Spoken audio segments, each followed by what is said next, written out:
Hello, book lovers and English learners. Welcome to our December live read along. I'm Lydie Bureau. I'm an English teacher in France and also the founder of Lydie's Book Club, a book club for learners of English and book lovers in general. In this book club, I host live readings and workshops on adaptations of classics of literature and contemporary novels in their original text for advanced learners or advanced speaker of English. I also tend to prioritize books that are written by women. Each month we read and explore different books for all levels of English.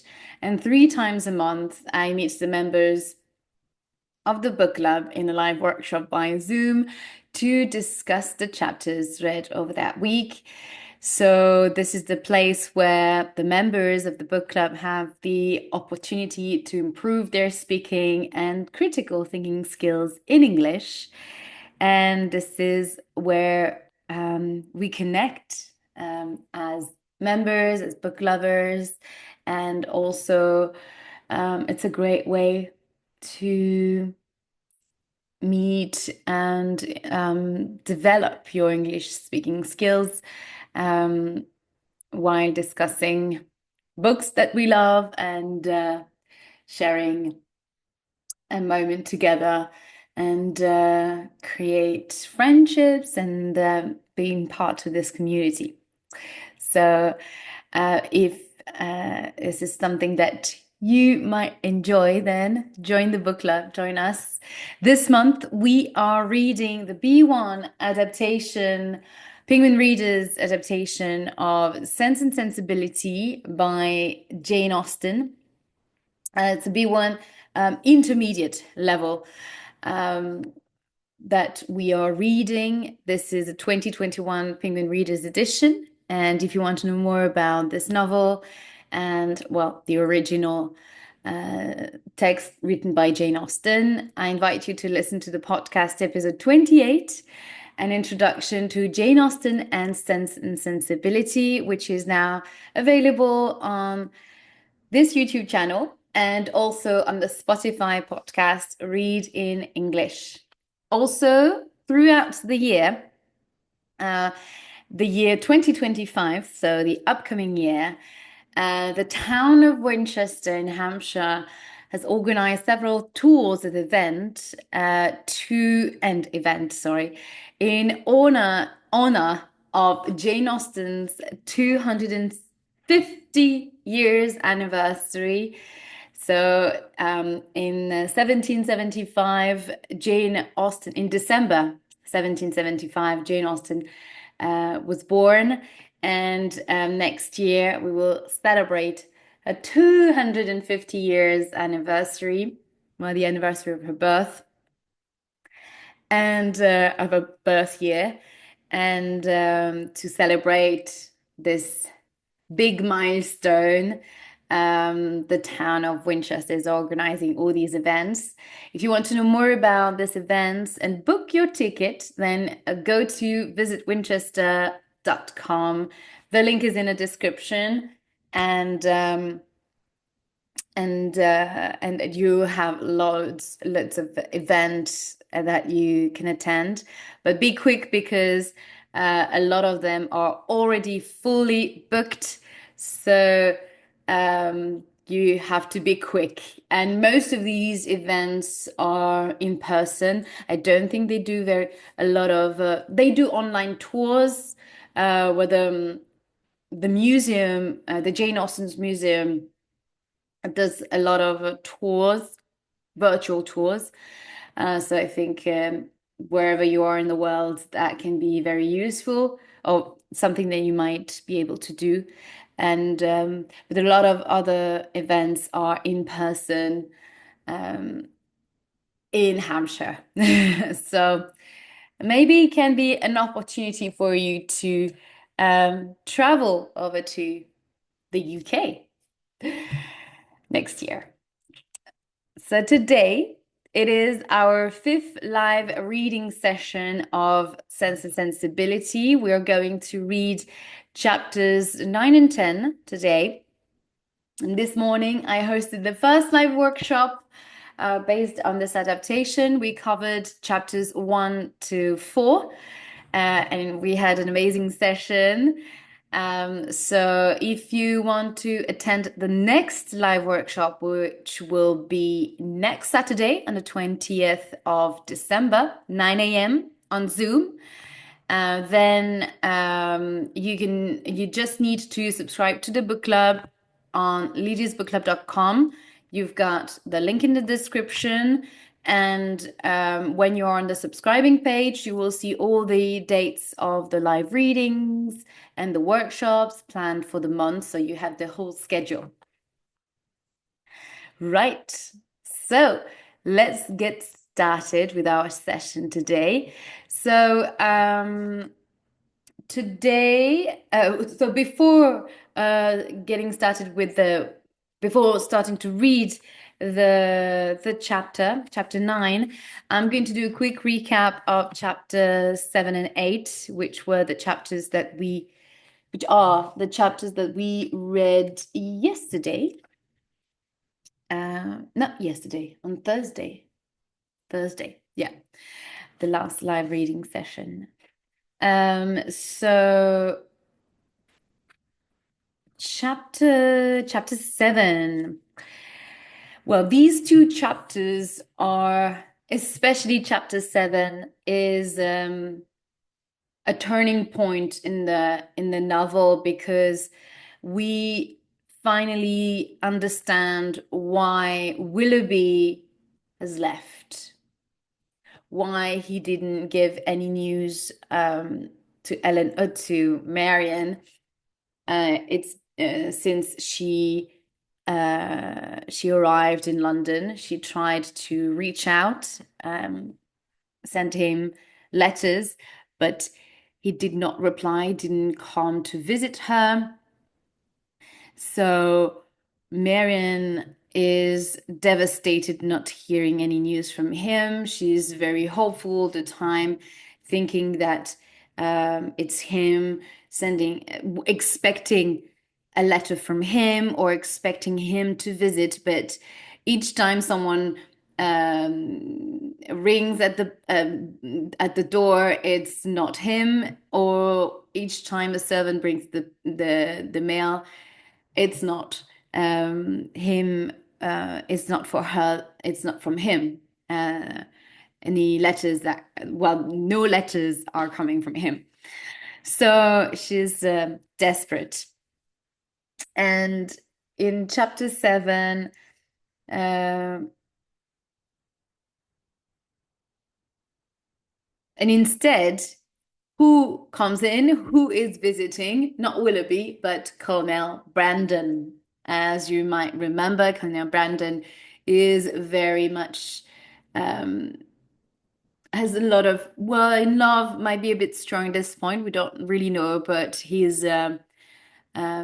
cares a lot for Marianne, and he definitely has feelings for her, and he's very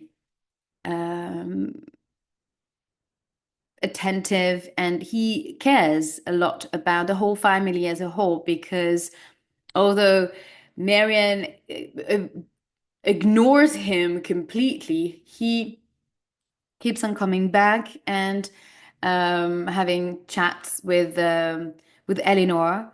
They enjoying, both of them, or at least Elinor, well, both of them, we can say, yeah, enjoying their conversation.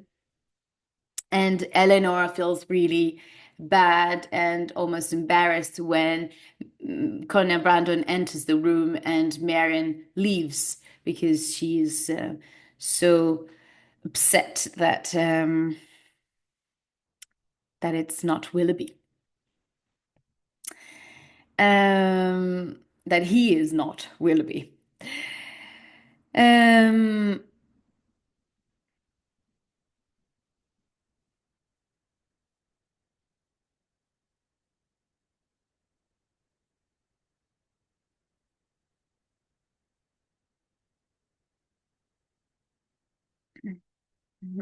So here we learn in this chapter um,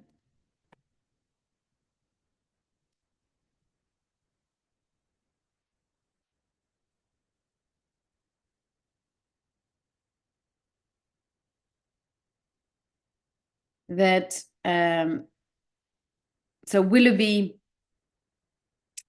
uh, sorry, um, Elinor and her sis and Mrs. Jennings went out to a ball.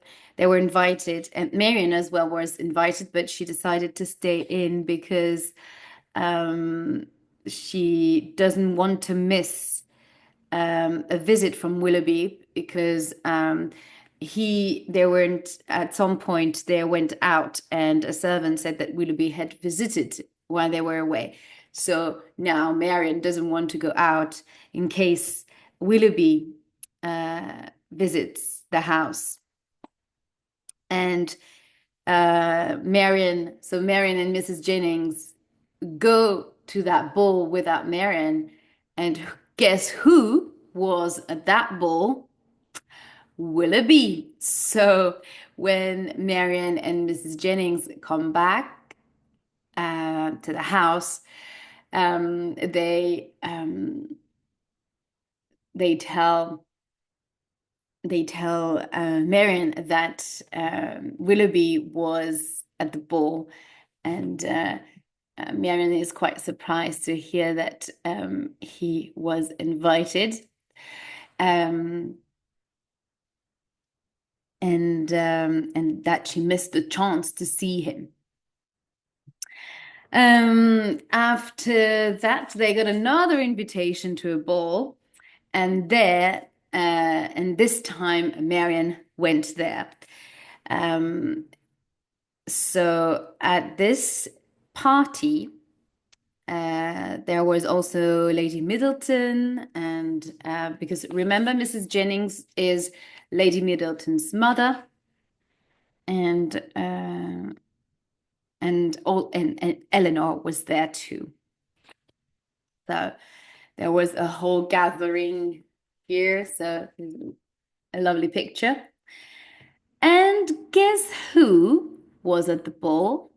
Willoughby.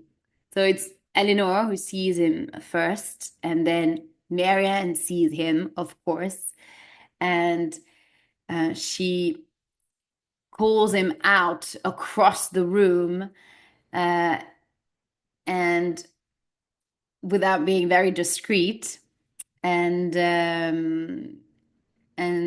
Willoughby comes forward. At this point, he was not alone. He was discussing with a young woman next to him. Um, and when he approached, Marianne immediately asked him if he had received his letter, and he simply and she wondered why he did not reply. And he just says that yes, indeed, he received her letters, with a embarrassed look. So something fishy is there. Is something is going on. Um, so we don't know exactly. We don't know yet who this woman is, but Willoughby is acting very. He's very distant, and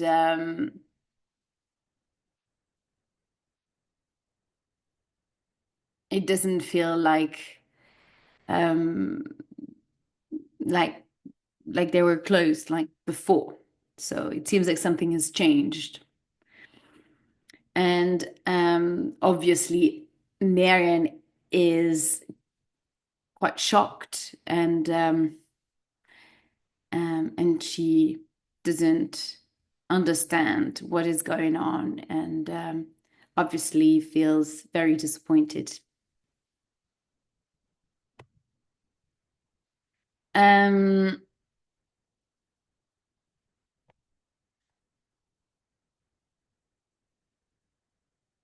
And Elinor tries to control her sister so that she doesn't make a scandal, already knowing that everyone is already talking about their engagement and rumors about their engagement, and everyone is looking at them when she calls them out. Um, and uh, and Willoughby knows about that. Well, doesn't want to make any scene, and just leaves. Um, and obviously, Marianne is is devastated, and her sister is trying to control her. Um, they go home, and then uh, immediately Marianne writes to Willoughby, and quite soon, and soon after she had written to him, she receives a letter in which he says that he is very sorry, that he's asking forgiveness from Marianne about the way he acted last night, and he announced that he's engaged with a lady, and he's about that he got engaged with another woman, um, and he's returning her letters and the piece of hair uh, that she gave him, and he does this as she requested it. Um, Elinor is shocked, as you can imagine, and now Elinor is confused because she said she's asking Marianne whether there was um, an engagement with Marianne, and Marianne has to admit that Willoughby never proposed. There was never an engagement between the two, and although they acted as they had, as if they were about to get engaged, or that he was about to propose, but he did not say anything to her. And Elinor now feels terrible for her sister for being misled by Willoughby, and having developed lots of feelings and hope in in the future relationship with Willoughby. In chapter 8, we learn more about this mysterious lady. So her name is Sophia Gray, and she is a wealthy woman. So we see that Willoughby, I guess, did not have well, the choice of this lady, of this the choice of this lady was not really, doesn't seem like it was his choice, or that we don't really know. We don't really know whether he really loves that woman, if it's marriage of love or just convenience and status. But what we know is that she is a wealthy woman, and we know that Willoughby doesn't own, is not wealthy. He doesn't own any property or wealth, and he depends very much on his cousin, Mrs. Smith, and it seems like she probably sent Willoughby away as soon as she learned that he was in love with Marianne. Or maybe Willoughby just left Marianne as soon as he figured that she didn't have any money. Who knows? Um, but uh, the fact is that now is that he didn't really um, act cautiously because he kind of encouraged Marianne to spend time with her, and whether it was to show her the house or uh, just spending time listening to music or reading poems and everything, spending time together. He showed interest in her. So it seems like he um, he had feelings. So Marion was in her right to expect maybe more from him, but not really. Um, so for Marion, this is the final blow, and she is absolutely devastated. She doesn't eat. She stays in her room. She locks herself in and doesn't talk much. She's kind of depressed, yeah, we can say. And Mrs. Jennings, surprisingly, is very cautious and avoids talking about Mrs. About Willoughby. Um, and this is where we learn more actually about Willoughby's behavior and the kind of man he is. So Colonel Brandon tells us that a long time ago he was in love with a young woman, and this woman was promised to his brother, so he couldn't marry her. He was sent away by his father, and this young woman married her brother, who did not love her. They got married. His brother died, and Colonel Brandon came back to he inherited the property, and he found this his former love in a hotel, completely deprived of any money, and she had lost everything that she had, and she was pregnant. She got pregnant from another man, and he helped her to survive and welcome this little baby. So she gave birth to a little girl called also Eliza, and and and died afterwards after the birth.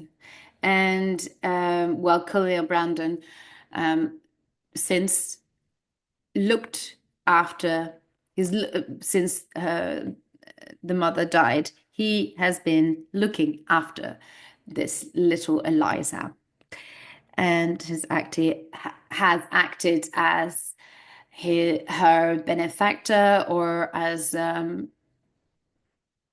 is her mentor or tutor, more like a tutor. That reminds me actually of Mr. Rochester in Jane Eyre. Um, well, the story, Mr. Rochester's story, is a bit more suspicious. We're not sure whether the little French girl that is looking after is his daughter, or is it really from another man. But that's not really clearly said in the novel, but well, he says, Mr. Rochester says that it's not his, she's not his, but well, we don't know really. And he doesn't, obviously. But to him, it's clear that she is not his. But because he was in love with his mother, with her mother, um, he find he find himself responsible for this little girl. Well, he got pity, but it's a little bit similar. It's very gentlemanly way to look after the child of the woman that you loved in a way. So it almost feel like it's strange because this novel got released. Yeah, I'm not sure whether Charlotte Bronte read Jane Austen at the time, but it feels that almost like a parallel with Jane Eyre that got released much later than Sense Sensibility, because this novel got released in 1811, and Jane Eyre much later in 1847, if my memory is good. Um, yeah, oh yes, I do have perhaps the information here in the adaptation that we read last May. This is actually the first novel that with which I started the workshops, and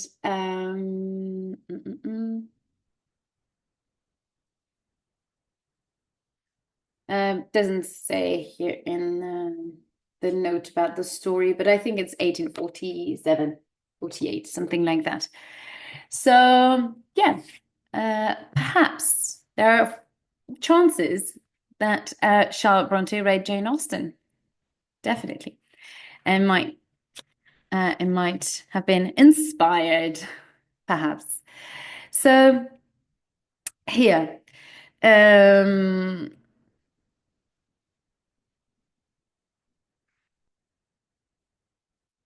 so chapter 8, yes, so here we are about, so he's looking after this little Eliza, which is not his daughter, and this little Eliza found herself in love.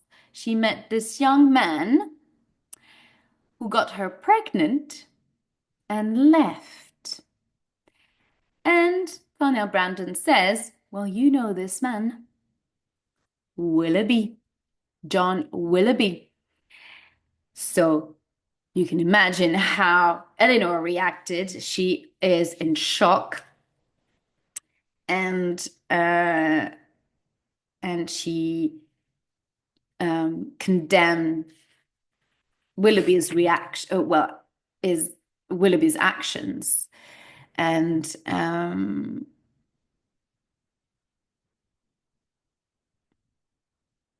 she feels really sad for Marianne, and she thinks that perhaps, and Connie and Brandon also think that perhaps if Elinor tells this information to Marianne, perhaps she will feel less bad and less sad, perhaps.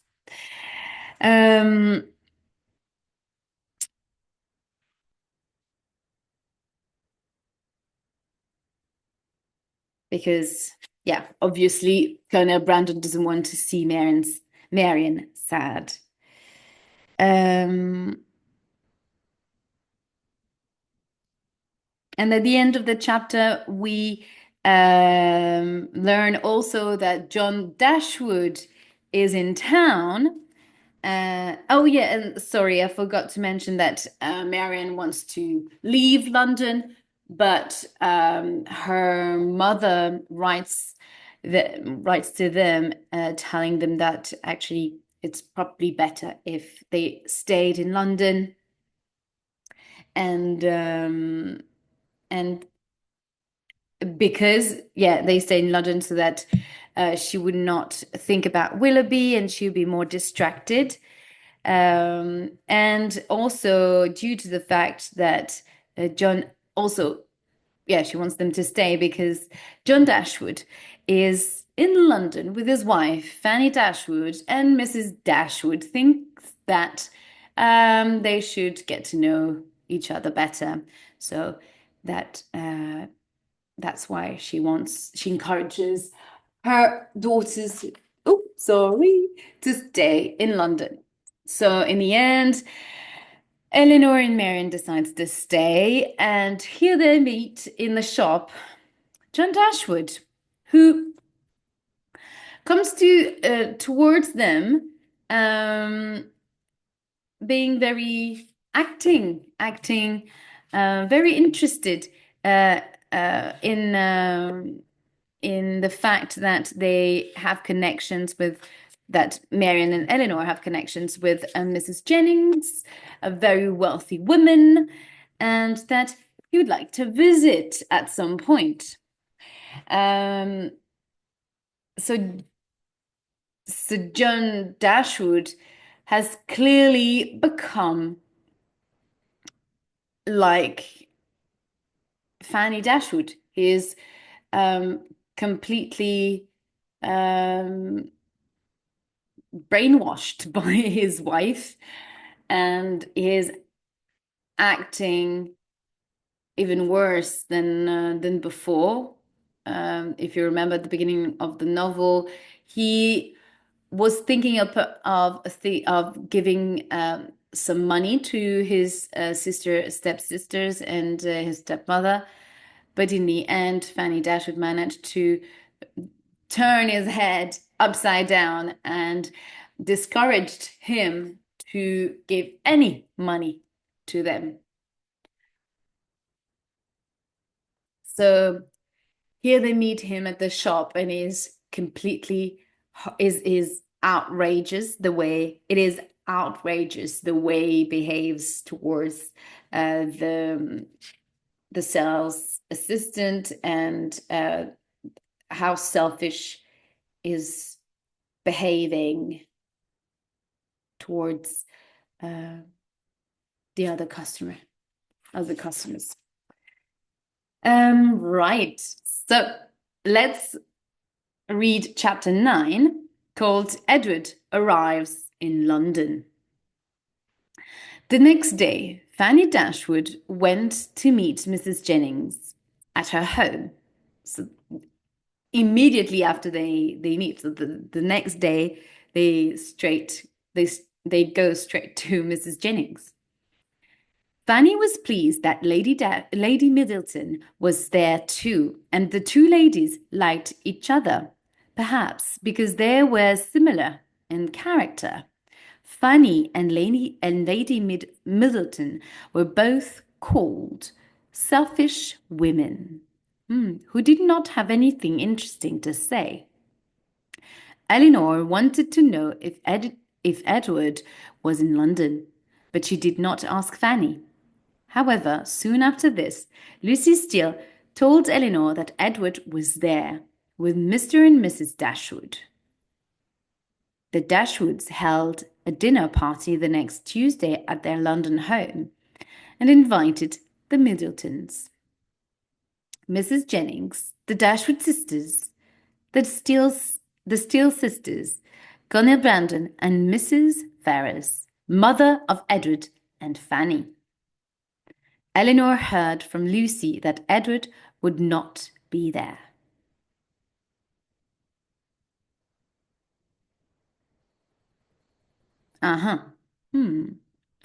When Tuesday came, Lucy and Elinor met on the stairs when they arrived at John and Fanny's house. Lucy said, "Only you, Elinor, can understand how I feel. I'm going to meet the mother of my future husband." Mrs. Ferris was a small, thin woman with a cold character. Although she did not greet Elinor warmly, she smiled at Lucy and Anne Steele and asked them questions. Lucy was pleased by this. The dinner was good, but Elinor and Marianne did not enjoy the conversation. After dinner, the group moved to the living room, where John Dashwood picked up a picture that Elinor had painted and given to John and Fanny. He showed it to Colonel Brandon. Elinor painted this, he said. She paints extremely well. Colonel Brandon was full of admiration for the picture, and other people in the room turned to look at it. It is pretty, said Mrs. Ferrers, but Miss Morton paints more beautifully. Marianne heard this and spoke immediately. Who cares who Miss Morton paints? We are talking about Elinor's painting. Oh. She took the picture out of Mrs. Ferrers' hands and looked at it with admiration. Mrs. Ferrers looked angry and said, Miss Morton is Lord Morton's daughter. Fanny also looked angry, and John Dashwood looked worried. But Colonel Brandon's eyes were on Marianne. He could only see that she cared for her sister very much. Marianne turned to Elinor and said, Do not let them make you unhappy. She then put her face on Elinor's shoulder and started to cry. Mrs. Jennings came over quickly and said, Ah, poor girl, and took her to sit down. The name of Willoughby was whispered by someone in the room. Poor Marianne, said John to Colonel Brandon. She's not as healthy and strong as her sister. The next day, Lucy came to Mrs. Jennings' home, but only Elinor was in the living room. Oh, Elinor, I was so happy and grateful for the way that Mrs. Ferrers behaved towards me, Lucy said. She was polite to you. Yes, said Elinor. But she does not know about your engagement. I thought that you would say that, said Lucy, but I am sure that it will go well. I like both Mrs. Ferrers and Mrs. Fanny Dashwood very much. Elinor did not know how to reply. Suddenly a servant came and said that a visitor had arrived. Edward Ferrers walked into the room. Elinor, Edward, and Lucy all looked embarrassed. It was Elinor who controlled herself and spoke. So you can see everyone here. So they're all here in the room. So Elinor, Elinor is here. That's Lucy Steele, and here Edward Ferrers. Quite a funny scene here. She talked about her mother and told Edward that she and Marianne had come to London. She answered all the questions that Edward had not asked. Elinor then said, I will get Marianne, and left Edward and Lucy alone. She wanted to give Edward and Lucy time to speak, but as soon as Marianne heard that Edward was there, she rushed downstairs.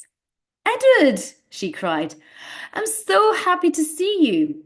He greeted Marianne warmly, but noticed that she looked thinner.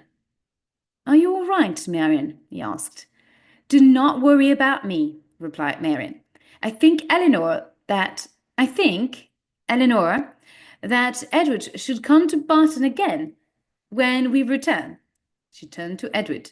I'm sure that you would like to come. It was clear that Edward did not know what to say, and Marianne continued. Why did you not come to dinner at the Dashwoods last night?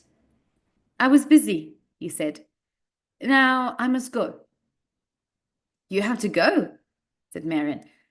And then more quietly, Lucy will not stay much longer. But Edward said that he really had to go, and soon after that, Lucy also left. Why does Lucy come here so often? Marianne asked Elinor. Could you not see that we wanted to be alone with Edward? We are all his friends, Marianne, replied Elinor. She could not tell Lucy's secret to anyone. During the next few days, there were many invitations to the Dashwoods and the Middletons' London homes. Lucy and Anne Steele were always there too. John and Fanny Dashwood wanted very much to spend time with all the wealthy and important people they had now met in London. At a party one evening there were a lot of guests, and among them Elinor saw the man that she had seen in the shop before. It was the selfish customer who had made everybody wait. At that moment, Mr. Dashwood came towards her and introduced the man. It was Mr. Robert Ferrars, Edward's brother. They started talking, and Robert spoke to Elinor about Edward. My brother is not as good with people as me, he told her. I believe that our mother worries about him very much. Elinor found it difficult to reply and felt that Robert's character seemed more like his mother's and that the two brothers were very different. So it seems like at the shop it wasn't John Dashwood being rude, but it was with him. See another man next to him. Okay, so they were next to each other. Anyway.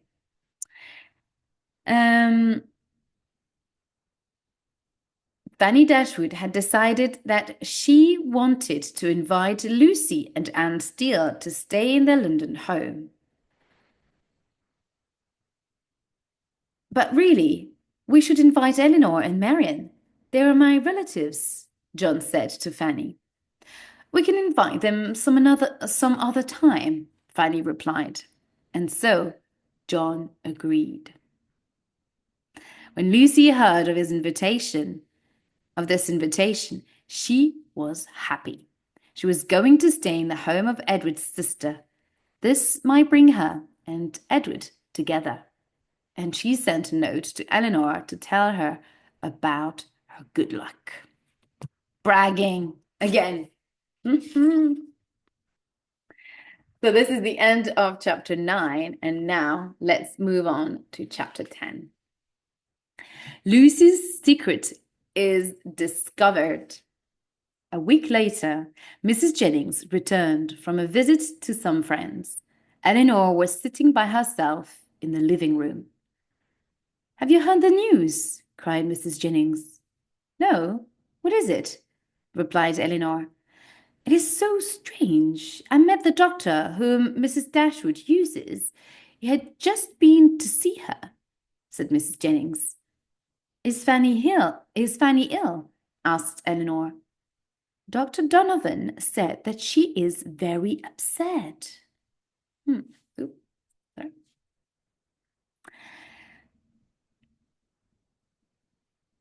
Said Mrs. Jennings. It seems that Edward Ferrars, the man I used to joke about and said that you would marry, has been engaged to Lucy Steele for years. And it was all a secret. Nobody knew anything about it. Can you believe it? I never saw them together. It was kept a secret because of Mrs. Ferrars until this morning.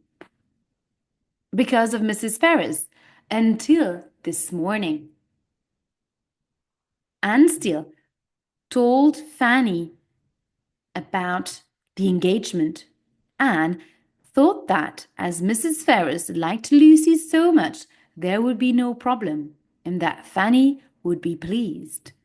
But when Fanny heard about the engagement, she was extremely angry and upset. She did not want her brother to marry a woman from a poor family. She started crying and screaming when her husband John came into the room. Fanny shouted at him and asked him to send Lucy away. So you can imagine the scene, Fanny Dashwood being in fury and throwing away Lucy Steele. Poor John did not know what to do. Fanny wanted Lucy and Anne to leave immediately. John had to ask Fanny to allow them time to pack their clothes. Fanny was so upset that John then had to call the doctor for her. And poor Lucy, when she heard all this, was extremely upset too. And Anne was just as bad. What will happen when Mrs. Ferrars hears about it? But there is no reason why Edward and Lucy should not marry. I'm sure that Mrs. Ferrars can give them enough money to help them live well. Then Mrs. Jennings stopped talking. Elinor was pleased that she had heard nothing about herself in this story, and that Mrs. Jennings had stopped imagining that she and Edward would be engaged. She wanted very much to know what Edward was going to do. She felt very sad for him because she knew that Mrs. Ferrars would be very angry. Elinor realized that Mrs. Jennings would tell others and felt that she must prepare Marianne to hear about it. She knew that her sister would be upset and that it would make her think badly of Edward. She also knew that it would make her think of Willoughby and the way that he had behaved. She would think that Edward was similar. Hi, thank you for joining the live, Maggie. Thank you. Tell me where you're from and how long have you been speaking or learning English, or whether it's you're learning it or if it's your native language, maybe. I continue the reading in the meantime.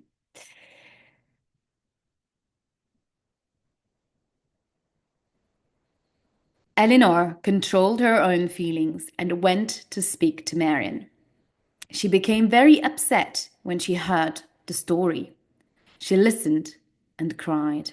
She said that Edward was similar to Willoughby, as Elinor had planned that she would say, and that Lucy Steele was silly and selfish.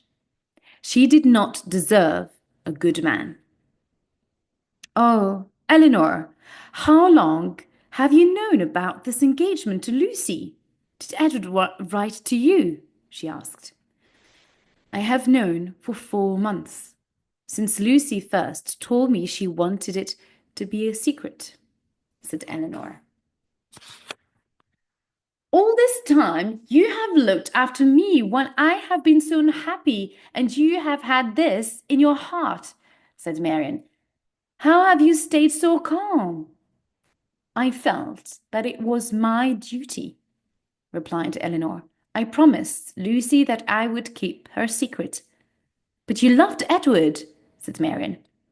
Yes, said Elinor, but I want him to be happy.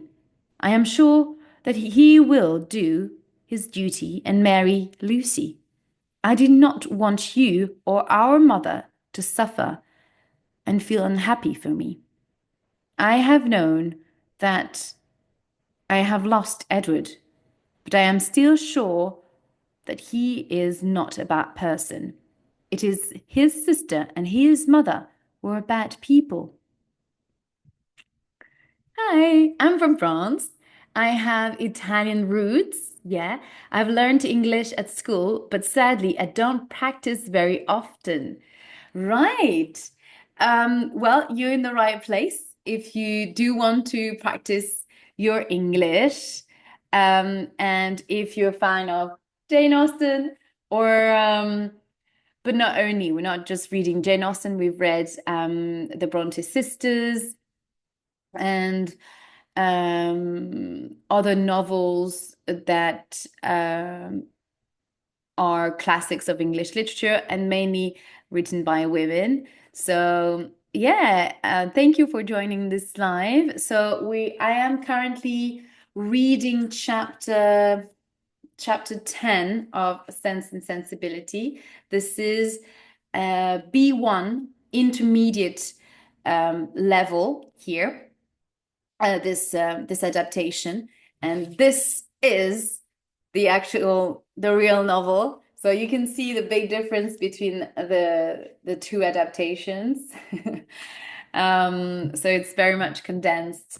But in the book club, although I based the workshops in on this novel, I often share passages from the original text, and we also talk more about what we think about the characters. It's more reflection and a critical thinking of the novel, and it's really the opportunity for the members to practice their speaking skills and discuss the novel, but also um, the discussion often takes a whole different direction, or some emotions or um, e- experiences that the characters have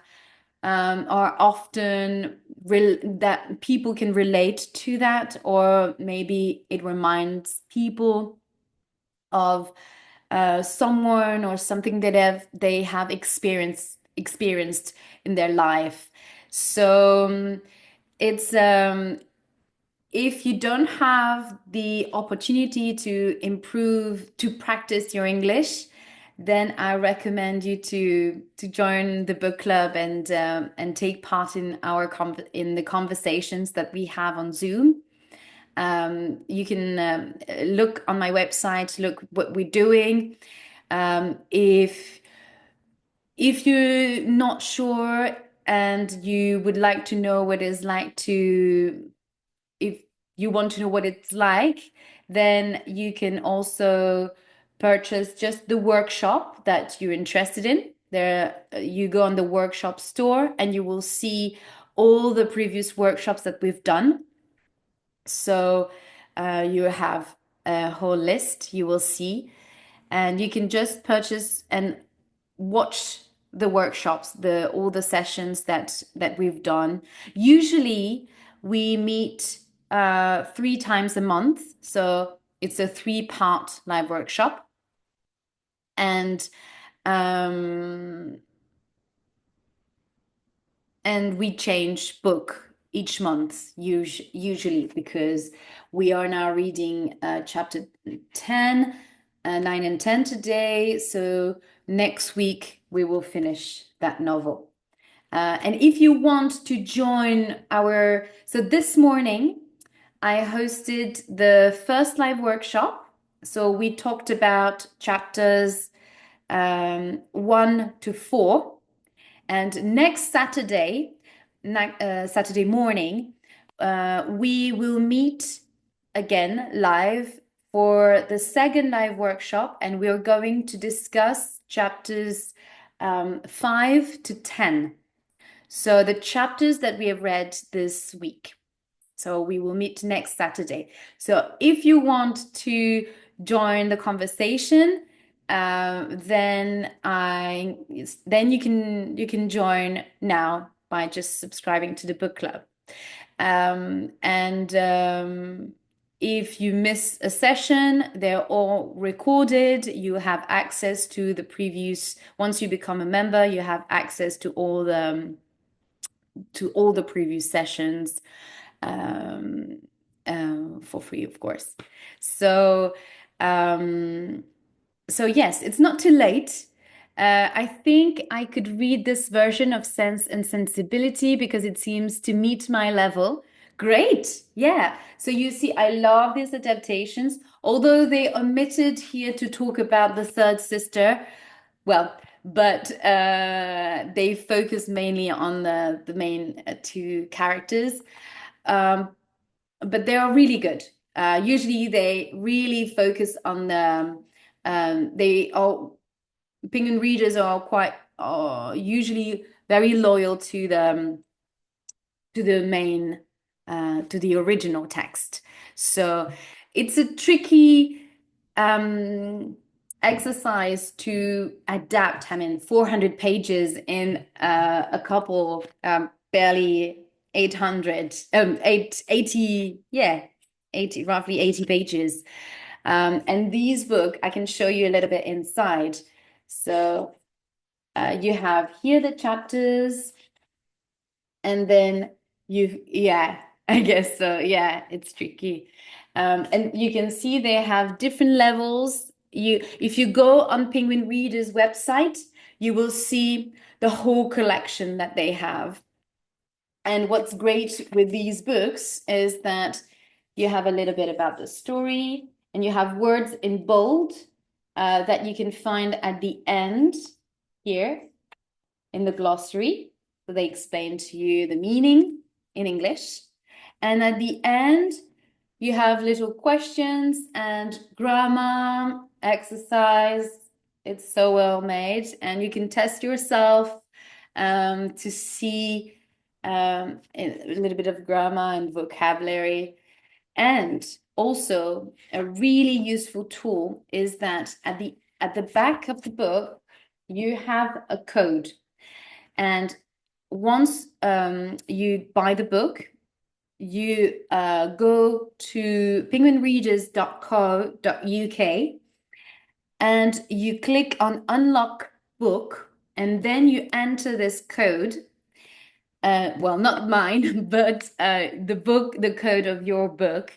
And then you will have access to the audio version of the book. They are divided in chapters. So you can listen to the audio file, and you also have the digital version of the book as well. And for teachers, it's so nice. Yeah. And for English teachers, it's also so useful because they have worksheets. I don't know if you are a teacher of English, but or yeah, it's so useful when you're a teacher because they give you some ideas for project work and everything. And yeah, so I really like these editions, and and you have a little bit of illustrations as well to help you in your reading. And the chapters are, this is a B1, so level 5, intermediate. Um, so you see this is chapter 1. It's 1, 2, 3, 4, 5, 6 pages. So if you're someone that don't are not used to reading English, it's perfect to start. And if you're someone that is a native speaker of English and want to be part of the book club, that's also possible, because if you don't necessarily have the time to read a whole classic, if you don't have the much time to read, but you want to engage with classics or contemporary novels as well, Penguin Readers adapts contemporary novels. This can be a nice way to to to read a little bit each week without especially when you don't have much time to read. So you keep up with your reading skills, but also your speaking skills once you join the conversation.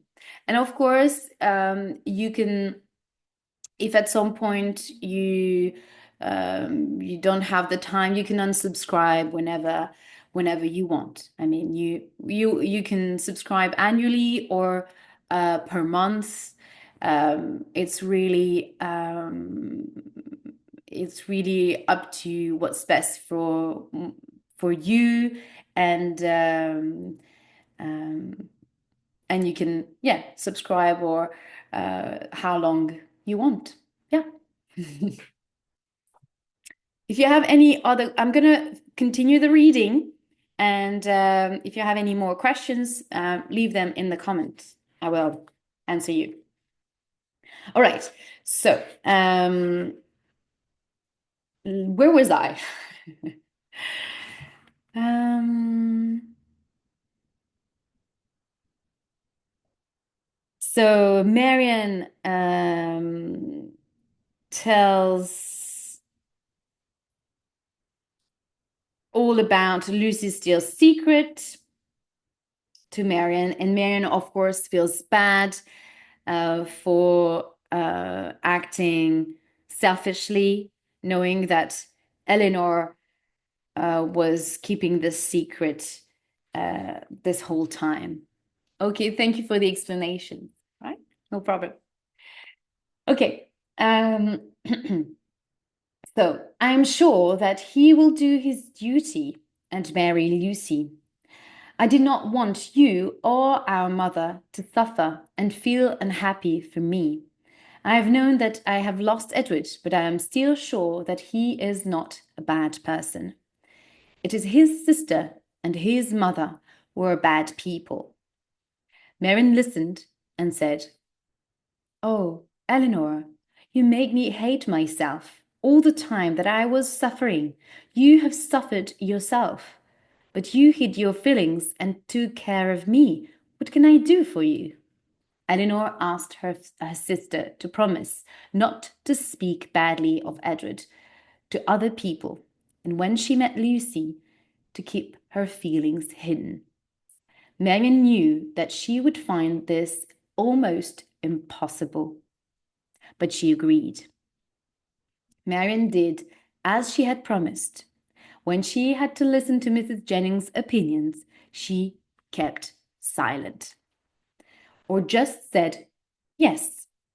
Elinor realized that it was difficult for her and felt grateful to her sister for trying so hard to keep her feelings hidden, which is something that is torture for Marianne because she's the kind of person that can't hide her feelings. She's very impulsive and she wants to protect, in a way, her sister and defend her sister.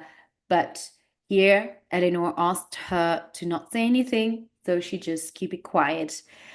But she's boiling inside. She's burning. The next day, John Dashwood came to the house. So John Dashwood is the step brother of Marianne and Elinor. By the way, do you know the novel Sense and Sensibility? Have you read the book in French or have you watched the films, the adaptations? Let me know. The next day, John Dashwood came to the house. Have you heard the news? He said. Fanny has suffered so much. She was so kind to those girls. She invited Lucy and Anne Steele to our home, thinking they deserved her attention. And this is how Lucy behaves. She was secretly engaged to Fanny's own brother. And Mrs. Ferrars has suffered too. When Fanny told her mother, she was extremely upset. Edward did not do his duty. He showed no feelings for his mother. She had told him that if he married Miss Morton, she would give him the large estate, which gives a very good income. But now he will get nothing but £2,000 and no income. His mother will never see him again. So Mrs. Ferrars is extremely upset. She is so angry that her son did this and got engaged without her knowledge. Can this be possible? Cried Marianne. She will never see her own son. Edward will not end his engagement, said John. He has behaved in the right way, said Mrs. Jennings, and Lucy Steele deserves a good man. John Dashwood was shocked. But it is wrong to have a secret engagement, and Edward is from a very wealthy family, he said. Poor young man, said Mrs. Jennings. What will happen to him? John said. £2,000 is not much income, and he will lose Miss Morton, whose income is £30,000 a year. So Miss Morton is the young woman that Mrs. Ferrers wants him to marry, and not Lucy Steele. Okay, so I haven't read the book nor watched the film, but I have heard a lot of Jane Austen's novels. Oh, I definitely encourage you to watch the films. I think if you have a Netflix account, they are available there. I think you can find them on on these platforms or on DVD as well. I don't think they're very expensive now. All right. So, it would be amazing if you got to read this adaptation, and maybe what my member does at the moment, she reads the adaptation in English, and she is from Georgia, but she is living in Germany. So she speaks fluently German, and she reads the novel, the entire novel in German. So there are more descriptions, and you have a better understanding of the events and the full description of the characters. Because Jane Austen loves to write with she writes with a lot of humor, sarcasm, irony. So we can feel that a little bit in this adaptation, but not as well as in the original text. So perhaps if you have the time, with the Christmas holiday, if you've got the time, maybe you can ask for Christmas to get Sense and Sensibility in French, or Raison et Sentiment, which is the title in French. That could be interesting for you. And also, if you don't know Jane Austen's work, that can be on your wish list. Also, if you don't know about Jane Austen's life and work, I have on YouTube, on my YouTube channel, Liddy's Book Club, or on Spotify if you like to listen via Spotify. I have a podcast episode called an introduction to Jane Austen and Sense and Sensibility. So it's going to be a good practice for your English as well. So I did a podcast to talking about Jane Austen's work, and this way you can have a better understanding of her legacy and all the novels that she wrote. And there are many films adaptations and TV shows. I don't know if you are familiar with the BBC TV, the BBC channel in the UK. It's a broadcasting channel. It's like France Télévisions. It's the main TV and radio broadcasting company, and they have adapted all Jane Austen's novels, uh, but they are TV show adaptations. So maybe you've heard of Pride and Prejudice with Mr. Darcy being played by what's his it's this British actor. Um, I can't remember. Um, Not Hugh Grant. He plays in Bridget Jones as well. Mr. Darcy, by um, and so there are different episodes because it's for TV. So all the BBC shows. Colin Firth. Colin Firth. So uh, he's a very famous actor and the first Mr. Darcy played on TV. Actually, I watched many videos on YouTube in English. Great! Well, one more. Great. Amazing. So, yes, Colin Firth, you know. So, yeah, if you want to understand, have a better understanding of, or have visuals about the life in the late 18th century, beginning of 19th century. It's not always easy to understand or to picture how life was at the time.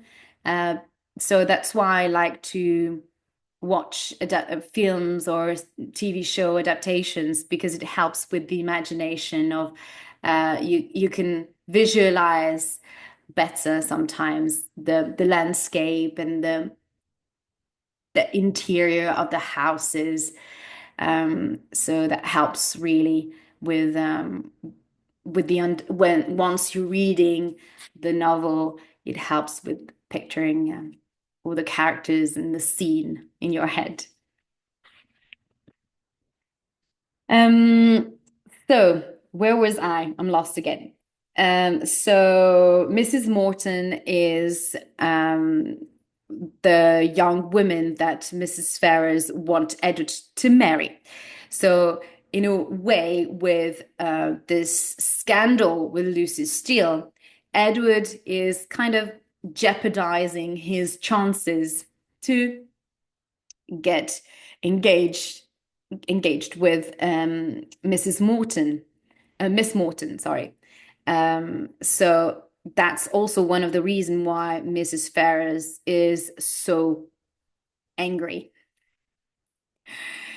Um, so John Dashwood was shocked.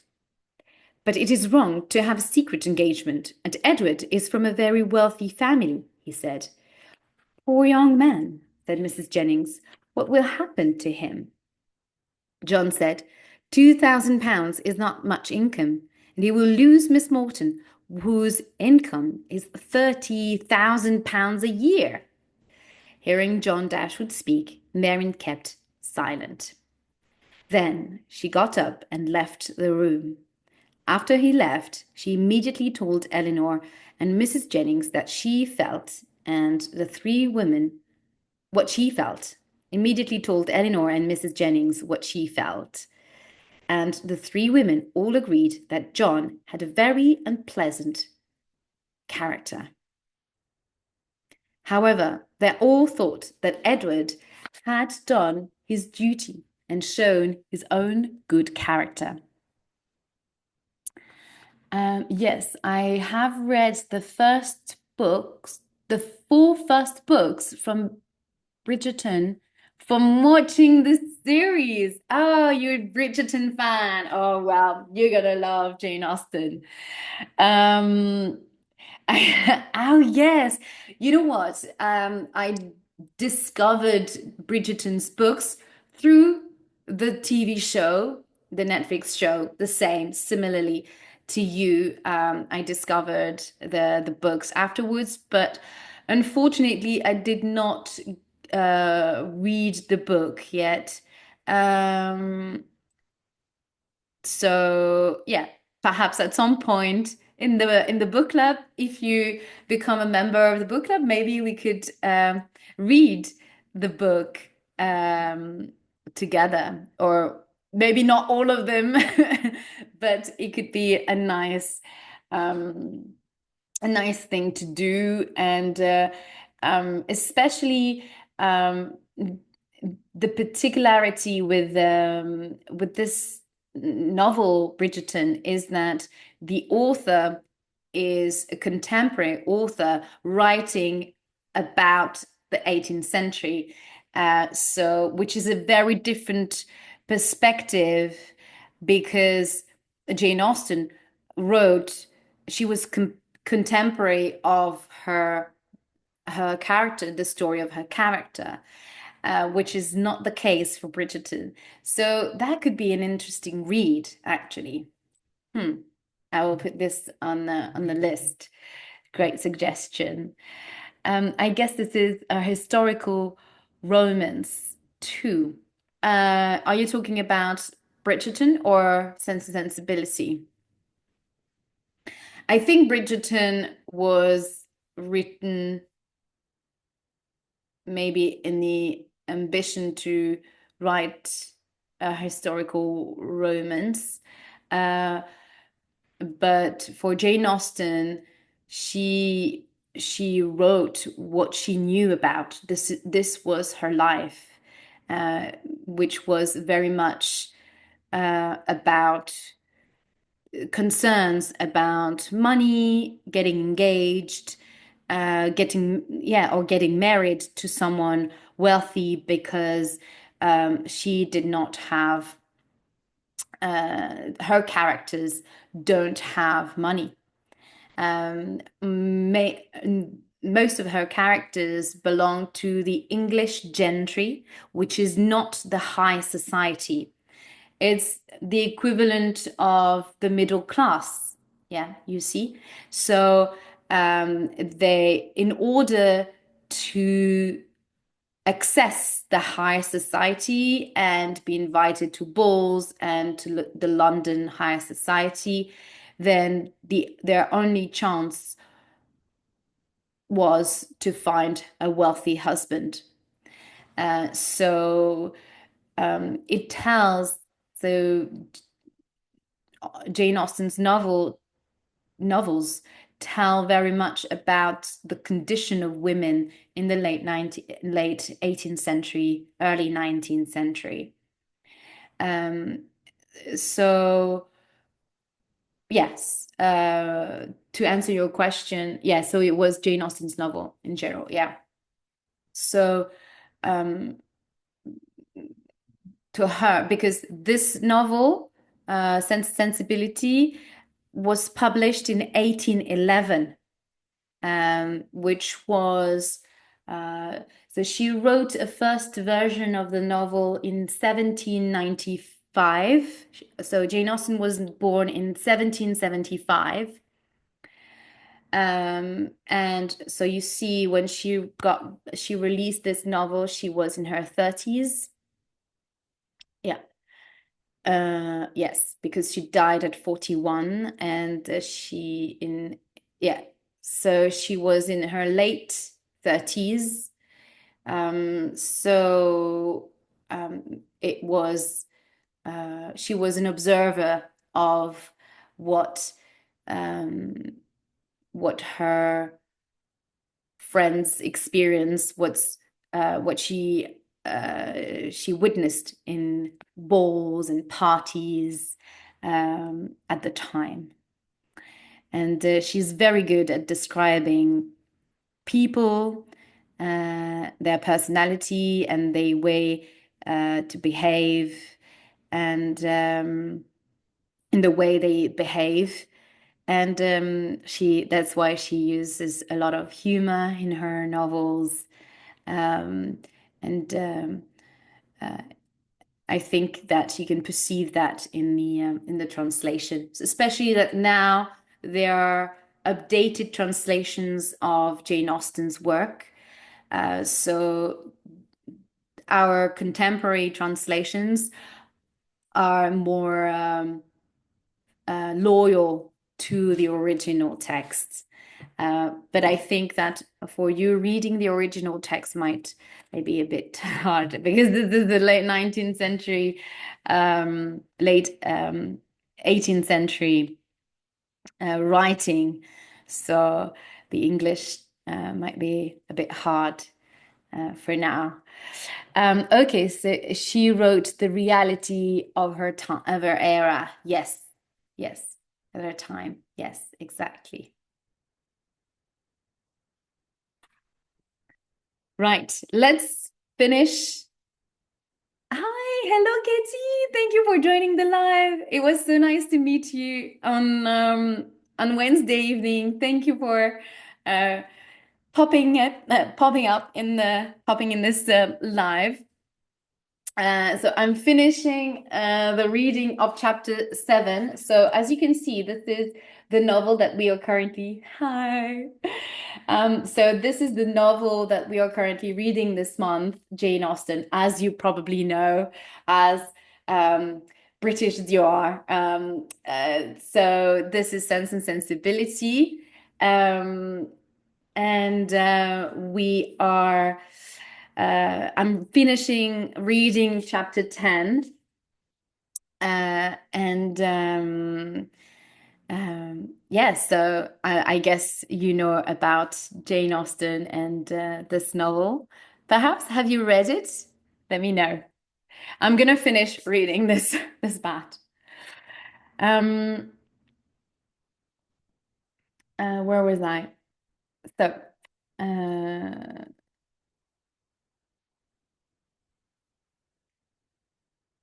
okay. A few days later, Mrs. Jennings and Elinor were walking in a park in London when they saw Anne Steele. Go and speak to her, said Mrs. Jennings to Elinor. Elinor felt lucky because Anne was happy to tell her everything without a single question from Elinor. Lucy was so angry with me. But then Edward came to see her. He said that now he had so little money, it would be wrong to make her keep the engagement. He said that she could end it if she wanted. But she would not. Anne continued. Edward's mother is not a kind woman. But then Anne's friends returned and she had to leave. So Kitty, you're saying, no, I haven't. No way. Well, as I was saying earlier, if you know, we were discussing on Wednesday, if you want to join the book club, it would be so great. As a native speaker, it would be amazing because I was thinking that perhaps people who are native speaker but don't have the time to read, I guess these adaptation can be a nice way to get to know the story without having to read the whole book. So this is the original text. So this is the lovely penguin close bound edition. I love those ones. I don't know if you've seen these books online. Well, this is a second hand, so you can see it's fading here. But yeah, it's there are about 400, yeah, nearly 400 pages, and it's English, 19th century English, so a bit might be a bit difficult sometimes to read, but I love it. It's so great. So if you've got the time to read the original text, then I encourage you to read it. And if you want, so it really depends whether you want to read the original text and join our workshops in live on Zoom, then it's great. Um, and if you want to buy this adaptation, this is a B1 intermediate adaptation of the novel, and there are roughly about 80, yeah, 84 pages. So you can find those books on Amazon, wherever you, or on the local shop. Or in Bordeaux, you have, maybe you've heard of Bradley Bookshop. You probably know this. This is the only English shop in Bordeaux. So it's called Bradley Bookshop. And yes, true. Thanks so much, Didi. Really interesting. Yeah, so you can get it there as well. They can, if they don't have it, they can order for you.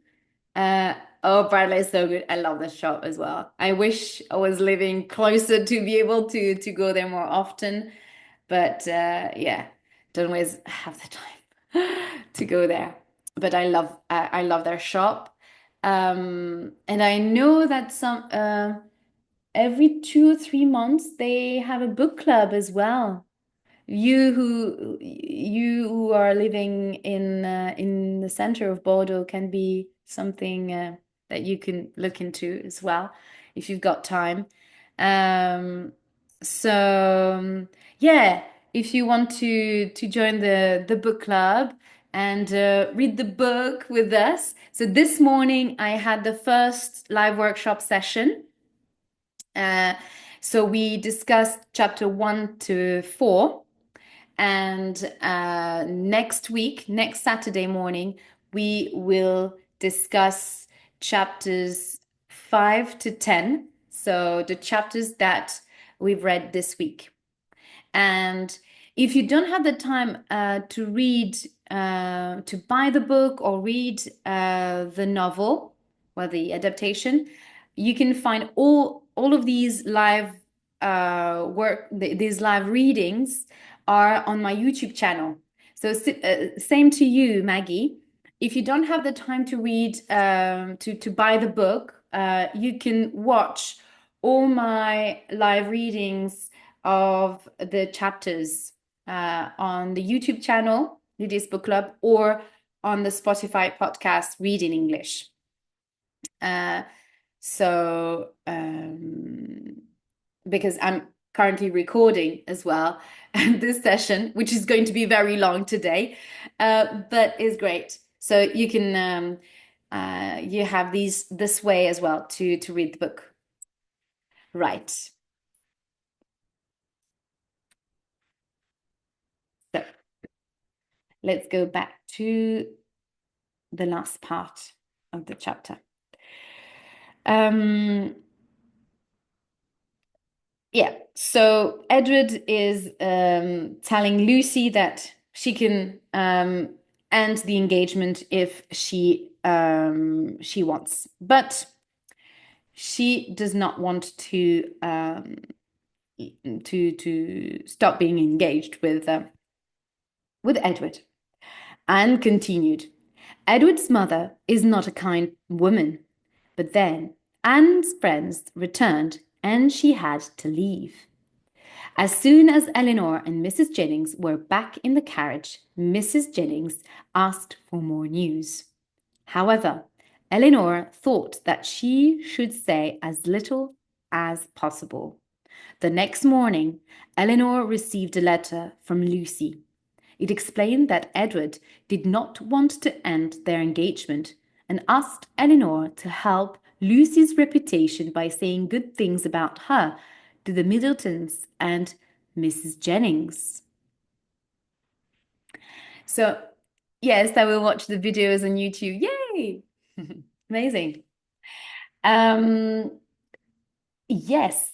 So here we have Edward asking Elinor to help Lucy again. So you see, Elinor is being used by as she's been used at the beginning by Lucy to help Edward to get a job, to get a job with her brother John Dashwood, And now it is Edward asking um, asking Elinor to help Lucy's reputation uh, with say in a way in saying good things about her to the Middletons and Mrs. Jennings. Um, so Elinor is so generous and um, and she cares so much for others that she's being used again. So Edward here is doesn't realize how much pain is doing to Elinor. Elinor and Marianne had been in London for more than 2 months, and Mrs. Jennings was now planning to visit her daughter and her daughter's husband, the Palmers, at Cleveland in Somerset. She invited the girls to come with her. When Marianne heard this, she said to Elinor, "Somerset? I cannot go there. That is where Willoughby lives." "But we can travel with Mrs. Jennings and then continue to Devon and go back to our mother. That would be the easiest way to get home," said Elinor. Marianne listened and accepted this plan. Before they left, Colonel Brandon came to the house while Marianne was playing the piano. Here again, Colonel Brandon, back again. He and Elinor were able to talk together without Mrs. Jennings hearing their conversation. "I have heard about Edward Ferrars and that he will not inherit the income and property that he was promised. He has suffered because of his mother, and I do not think that she should behave like this. It is unkind. On my estate at Delaford, there is a small church that needs a priest. It would only give a very small income.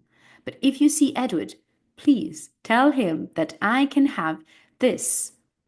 And live in the small house, that he can have this and live in the small house that comes with the position," said Colonel Brandon. Elinor was surprised. It seemed strange that she would give this news to Edward. She had lost him, and she must now tell him how he and Lucy could marry and have an income. However, she was very grateful to Colonel Brandon and told him warmly that she would talk to Edward if she could. And this is the end.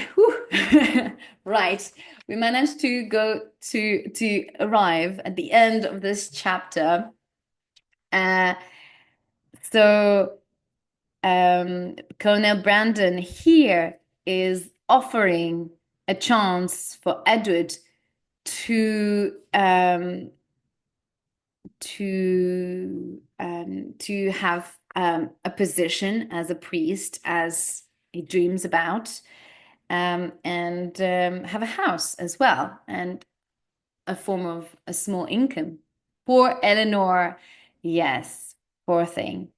She now has to tell the man that she loves that he can go off, that he's able to have this job at Colonel Brandon's estate, and he can live there with Lucy, and not her. This is terrible for her. Well, this is it for today. Maggie, it was lovely to meet you and chat with you. If you have any more questions, don't hesitate to message me in private, and I'll be happy to answer you. And I hope to see you next week live during the live reading. So I hope that you enjoyed this live session and this live reading. And I will see you next Monday at 6:30 p.m.